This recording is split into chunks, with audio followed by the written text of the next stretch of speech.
Fern. Hello, I'm Kerry. Hi, my name's Evie. Hi, my name's Quinn. Hi, I'm Natalia. And I'm a lesbian. And I'm a lesbian. And I'm a lesbian. And I'm a lesbian. And I'm a lesbian. I came out when I was 17 to my parents, and it was absolutely terrifying. It was one of the scariest things I've ever done in my entire life. But it went generally well. I just turned up one day at home with a girl, and my parents were just like, fair enough. I know I was about 16, 17, and it was in college. In short, I sort of came out back in 2019. I came out in 2016 when I was 17. That was to my family, and to my friends when I was 12 or 13. My ex-boyfriend did out me because I broke up with him, and then I said, yeah, I'm done with men completely. So he told everyone. Everything's been generally quite well, especially with my friends. They're all completely supportive. So I told my friends, and they kind of introduced me to the world of the LGBTQ. Didn't realize I was a lesbian back then, so I came out as bi, and only really to my parents. But they don't actually currently know that I'm a lesbian. Nobody from my family does. Lesbian was kind of a bad word. As much as I love it now, and I very much identify with it now, that word was it was a dirty word. It was used to describe the weird girls in school who aren't even lesbians. Anything that was queer sort of came with a connotation that it was not very good, that it was always a bit dirty or taboo. I've always been around it. My auntie's a lesbian. I've been around all of her friends. They're all gay, lesbian, bi. The gay community, to me, is a general overview, means acceptance and family almost. I would say I feel more now than ever a part of that community. I think online spaces are more prevalent now. I mean, you can literally Google a Sapphic community and you can find group chats. And just a sense of belonging. That's what it means to me. Just knowing immediately that there are people out there like me. I don't have to be like everyone else. I can just be myself and know that there are people out there that will love me for me. It's never not been a thing in my life. Not 1 second has it ever occurred to me that people aren't used to this or don't understand it, because it doesn't make sense why they wouldn't. The only experience of lesbians in the media I had was Ellen DeGeneres. All those clips were on YouTube, everyone was watching them, and no one really liked her. So I don't think she gave us a very good name. I think with TV and film and lesbian representation, you've got the ones that are directed directly at the queer community, but then you've got the hetero films, and then in those types of films it's very stereotypical.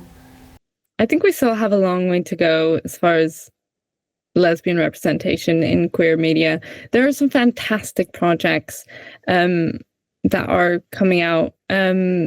To mention a few, Heartstopper, Arcane.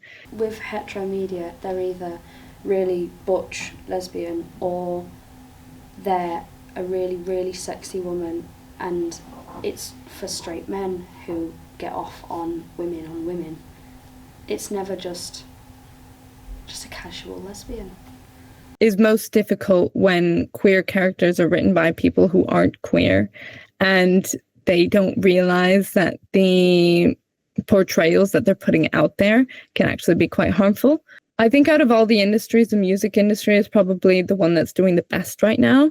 So we've got fantastic artists like Young Miko, Renee Rapp, Chapel Roan, that are, I think definitely music is incredibly helpful for people to sort of find what they vibe with and what they identify with. I know now for children growing up that in the media there's so many people that they can look at and be like, oh look, they're like I am. But I remember when Girls Like Girls by Hayley Kiyoko came out, I remember I was 16 I just watched the video over and over and over. I was like, oh my God, this is me. Oh my God, this is me. Oh my God, this is me.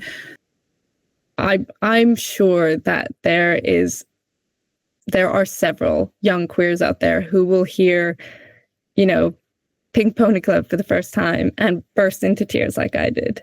And that it will be a really important moment for them. When it comes to labels, I think they're great. I love labels myself. I think they can be very powerful and very empowering. I think it's like this idea of like security when you can have a label.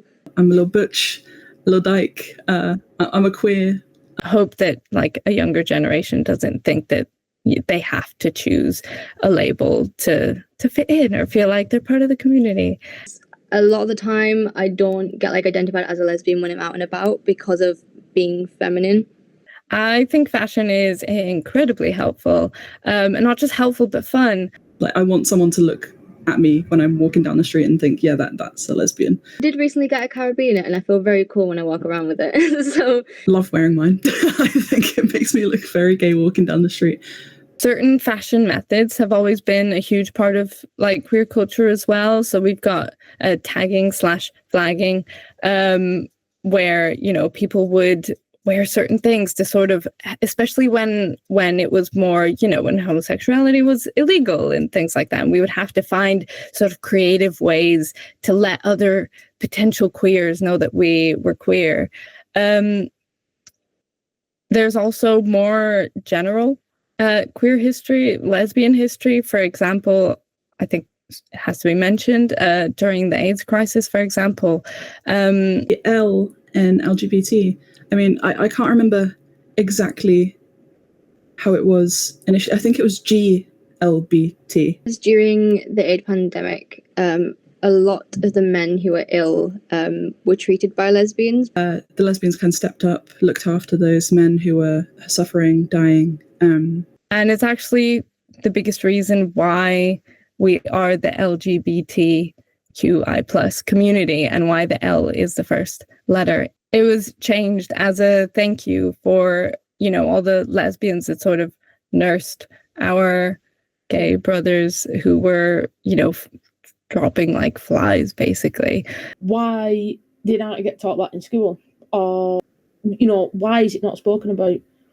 Why is it that I've had to search the depths of the internet for it?